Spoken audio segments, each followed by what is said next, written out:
Hello class 10th के students, कैसे हैं आप लोग? बच्चे बहुत अच्छे होंगे। बोर्ड एग्जामिनेशन के लिए तैयारी आप अपनी बहुत ही शानदार रूप से कर रहे होंगे। जी हां, बोर्ड एग्जामिनेशन का बहुत कम ही दिन बचा हुआ है, तो आप बहुत अच्छे से आप अपनी तैयारी कर ही रहे होंगे। तो इसी को मद्देनजर रखते हुए हम बहुत ही इंपॉर्टेंट क्वेश्चन आपके सामने डिस्कस करने वाले हैं, जो एक ऐसा क्वेश्चन है जो बहुत बार सीबीएसई में डायरेक्ट पूछा जा चुका है। 2018 में और भी बहुत साल पूछे जा चुके हैं। अगर ये क्वेश्चन आप याद करके जाते हो तो 3 से 5 नंबर आपके मुट्ठी में आ जाएंगे, क्योंकि हर बार ये क्वेश्चन सीबीएसई करती है बोर्ड एग्जामिनेशन में। तो वो क्वेश्चन कौन सा है, आइए डिस्कस करते हैं। मेरे चैनल को अगर सब्सक्राइब नहीं किए हैं तो सब्सक्राइब कर लीजिए। तो इसी तरह का इंपॉर्टेंट वीडियो हम आपके लिए रोज लेके आते रहते हैं, तो मेरे चैनल को सब्सक्राइब जरूर कर ले। तो आइए देखते हैं कौन सा क्वेश्चन है वो। तो यहां पर आपको दिख रहा होगा, मैं इधर साइड हो जाता हूं और फिर क्वेश्चन पढ़ता हूं। देखिए क्या है, डिकम्पोजिशन। देखिए ये जो क्वेश्चन है, केमिकल रिएक्शन एंड इक्वेशन से ये क्वेश्चन पूछा गया है। बहुत बार ये क्वेश्चन पूछा गया है। ध्यान से देखिएगा, यहां पर लिखाएगा क्वेश्चन, आप ध्यान से पढ़िएगा। क्या है question? Decomposition reaction require energy either in the form of heat और लाइट और electricity for breaking down the reactants. And next it is saying that write one equation each for decomposition reaction which energy is supplied in the form of heat, light and electricity। ये 2018 में पूछा गया और बहुत बार ये question इधर उधर घुमा के हर साल पूछा जाता है। ये जो क्वेश्चन पूछा गया 2018 में है, लेकिन इसी तरह का क्वेश्चन हर साल पूछा जाता है। तो ये क्वेश्चन अगर आप कर लेते हो तो बच्चों 3 से 5 नंबर का जो है आपका जो नंबर होता है वो आपके मुट्ठी में आ जाएगा। तो स्टार्ट करते हैं बच्चों। तो भाई साहब, मेरा मार्कर तो मेरे जेब में ही रहता है। हाँ, चलो स्टार्ट करते हैं। Decomposition reaction require energy either in the form of heat और लाइट इलेक्ट्रिसिटी। देखो स्टूडेंट्स, ये क्वेश्चन कह रहा है कि जो डिकम्पोजिशन रिएक्शंस होती हैं उसको ना ब्रेक डाउन करवाने के लिए, कोई भी कंपाउंड को ब्रेक डाउन करवाने के लिए एनर्जी आपको नीड होती है। अगर आप लोग अगर कोई बड़ा कंपाउंड को तोड़ते हो तो चाहे आप एनर्जी हीट के फॉर्म में सप्लाई करो, चाहे आप एनर्जी जो है लाइट के फॉर्म में सप्लाई करो, चाहे आप एनर्जी इलेक्ट्रिसिटी के फॉर्म में सप्लाई करो, तीनों फॉर्म में जो है हमारा कंपाउंड वो टूटता है। तो वो तीनों फॉर्म में जो भी रिएक्शंस वगैरह होगी वो आपको केमिकल इक्वेशन वो सारे रिएक्शंस का लिखना है, तीनों का। जब हम लोग एनर्जी पास करवाएंगे, कौन सा एनर्जी होना चाहिए?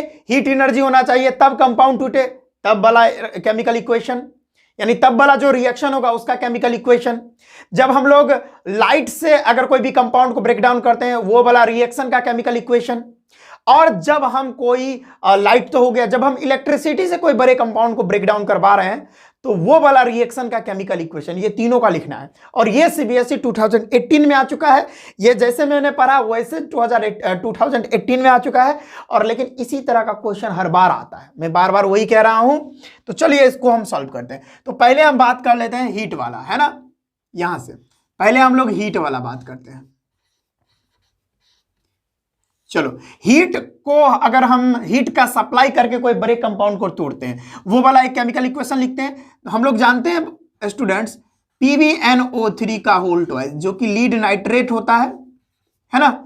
इसमें हम लोग अगर इलेक्ट्रिसिटी क्या कहते हैं, हीट है ना, तो हीट की मैं बात करूंगा। इसको डेल्टा भी बोलते हैं, इस साइन से दिखाते हैं डेल्टा, है ना। तो अगर इसमें हीट करेंगे तो हमारा क्या बनता है? PbO बनता है। उसके बाद NO2 नाइट्रोजन डाइऑक्साइड और प्लस में ऑक्सीजन गैस भी रिलीज होती है। यहां पर ये हमारा किस स्टेट में होता है? सॉलिड में होता है भाई, ये भी सॉलिड में होता है। और ये जो नाइट्रोजन डाइऑक्साइड है ये गैस में होता है और ये ऑक्सीजन गैस में होता है। स्टूडेंट समझ में आया? तो ये जो हमने ये बड़े कंपाउंड को ब्रेक डाउन करवाया, इसमें 3 कंपाउंड छोटे छोटे जो है कंपाउंड बने हैं, जिसमें से ये कंपाउंड है, ये सारा तो गैस है ना। तो ये जो है ना, इसको हम थर्मल डिकम्पोजिशन बोलते हैं। क्या भाई? Thermal decomposition. ये हमारा रिएक्शन थर्मल डिकम्पोजिशन होता है। तो मैंने हीट वाला लिख दिया।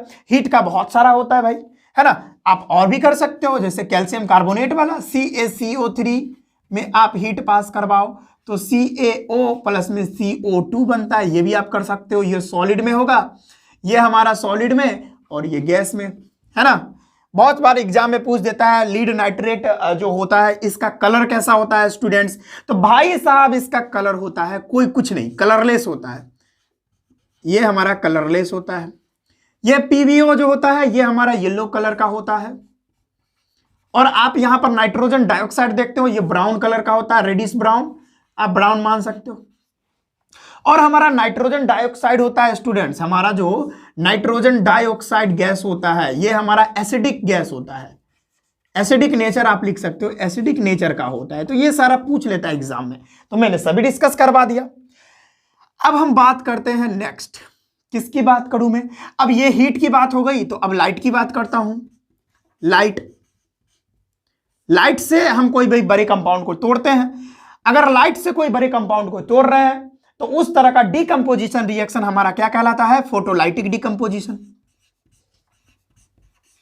फोटोलाइटिक डिकम्पोजिशन कहलाता है हम लोगों का।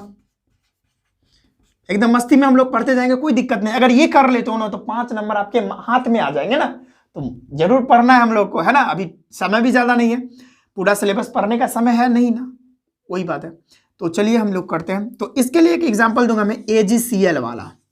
AgCl इसमें जो है लाइट किसी भी सोर्स से आएगी, सनलाइट या कोई भी लाइट आएगी, है ना, ये सॉलिड में होता है। और जैसे ही लाइट आएगी तो ये टूट जाएगा Ag में और प्लस Cl2 में। एक और बात बता दूं स्टूडेंट्स, ये जो केमिकल इक्वेशन ऊपर में लिखा गया है ये बैलेंस अगर नहीं है तो आप बैलेंस कर लेना, ठीक है, ओके। तो यहां पर देखो, यहां हमने लाइट से इस कंपाउंड को तोड़ा है और यहां पर Ag और Cl2 बन गया। ये हमारा सॉलिड में हुआ, ये भी हमारा सॉलिड में, ये हमारा गैस में। इसी तरह का एक और हमारा इक्वेशन बनेगा इस पर, AgBr वाला, ये सॉलिड में होगा, इसमें हम लोग लाइट पास करवाएंगे, है ना। तो यहां पर Ag और ब्रोमीन गैस अलग हो जाएगा, ये गैस, ये हमारा सॉलिड, ये हमारा सॉलिड तो है ही। कभी कभी पूछ देता है हमारा AgCl और AgBr। AgCl एंड AgBr ये दोनों जो कंपाउंड होते हैं इसका उपयोग व्हाइट एंड ब्लैक फोटोग्राफी में किया जाता है। Black and white photography, black and white photography में इसका यूज किया जाता है, फोटोग्राफी, ठीक है, समझ में आ रहा है स्टूडेंट्स, कोई दिक्कत वाली बात नहीं। तीसरा मैं अगर बात कर लूं, ये तो हीट का हो गया, ये लाइट का हो गया। अब हम लास्ट बात करते हैं इलेक्ट्रिसिटी। अगर हम इलेक्ट्रिसिटी की बात करें तो इसको हम इलेक्ट्रोलाइटिक डिकम्पोजिशन बोलते हैं। क्या बोलते हैं? इलेक्ट्रोलाइटिक। इस तरह का रिएक्शन को इलेक्ट्रोलाइटिक डिकम्पोजिशन बोलते हैं।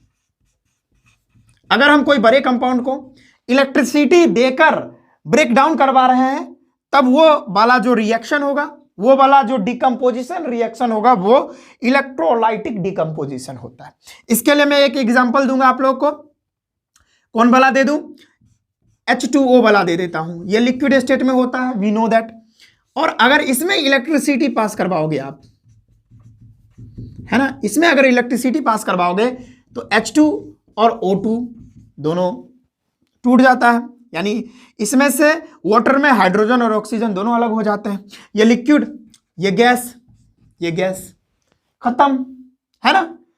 तो ये जो है ना, हीट वाला, लाइट वाला, इलेक्ट्रिसिटी वाला, ये तीनों डिकम्पोजिशन रिएक्शन आप लोगों को पता होने चाहिए। मैंने तीनों बता दिया, है ना, बहुत इंपॉर्टेंट था। अगर इतना कर लेते हो तो 3 से लेकर 5 नंबर आपके मुट्ठी में आ जाएंगे।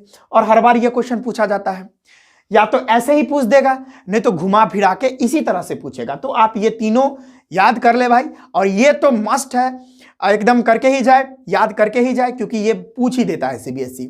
तो भाई इसको नोट करना चाहते हो तो नोट कर लो, मैं थोड़ा साइड हो लेता हूं। चलो भाई, लिखने का समय दे देता हूं, साइड हो गया, चलो लिख लो आप। तो चलिए स्टूडेंट्स, आपने इसको लिख लिए होंगे या स्क्रीनशॉट जरूर कर लिए होंगे। अगर नहीं लिखे हैं तो पीछे जाइए और इसका स्क्रीनशॉट कर लीजिए, उसके बाद इत्मीनान से लिखते रहिए। देखिए स्टूडेंट्स, अभी एग्जामिनेशन का बहुत कम ही दिन बचा हुआ है, तो अभी पूरा सिलेबस हम लोग पढ़ नहीं सकते। अभी से पढ़कर भी 90% लाया जा सकता है। तो इसके लिए भाई साहब क्या करना है आप लोगों को? कुछ नहीं करना, जो जो इंपॉर्टेंट टॉपिक्स हैं, मैंने इसका भी वीडियो बना रखा है साइंस में इंपॉर्टेंट टॉपिक का, जाइए, डिस्क्रिप्शन में एक लिंक मिलेगा आपको, वहां पर जाइए। और मैंने साइंस में जो इंपॉर्टेंट टॉपिक्स हैं वो सारे डिस्कस करवा रखे हैं, तो वो जाइए और अभी वही पढ़िए, है ना। अभी इंपॉर्टेंट टॉपिक्स जो जहां से सीबीएसई क्वेश्चन करती है वही इंपॉर्टेंट टॉपिक्स मैंने बता रखा है उस वीडियो में जाइए, वो सारा टॉपिक पढ़िए और अभी से भी पढ़कर 90% स्कोर किया जा सकता है। अभी आप पूरे बुक को पढ़ने बैठिएगा, वो गलत मेथड है, आप पूरा पढ़ ही नहीं पाओगे, उतना समय ही नहीं है, ठीक है। तो हाँ, और एक और बात मैं कहना चाहूंगा आप लोगों से, देखिए भाई, इसी तरह का इंपॉर्टेंट वीडियो हम बनाते रहते हैं आप लोगों के लिए, ताकि आपका भला हो पाए, आप अपना मार्क्स जो है बोर्ड एग्जामिनेशन में बूस्टअप कर पाओ, है ना। इसीलिए हम ये सारा इंपॉर्टेंट वीडियो आप ही लोग के लिए बनाते हैं। तो मेरे चैनल को सब्सक्राइब कर ले, ताकि इसी तरह का इंपॉर्टेंट वीडियो आप तक पहुंचते रहे और बोर्ड एग्जामिनेशन में आप अपना मार्क्स जो है वो बूस्टअप कर पाए। तो चलिए मिलते हैं नेक्स्ट वीडियो में, तब तक के लिए जय हिंद, वंदे मातरम, राधे राधे, जय श्री राम।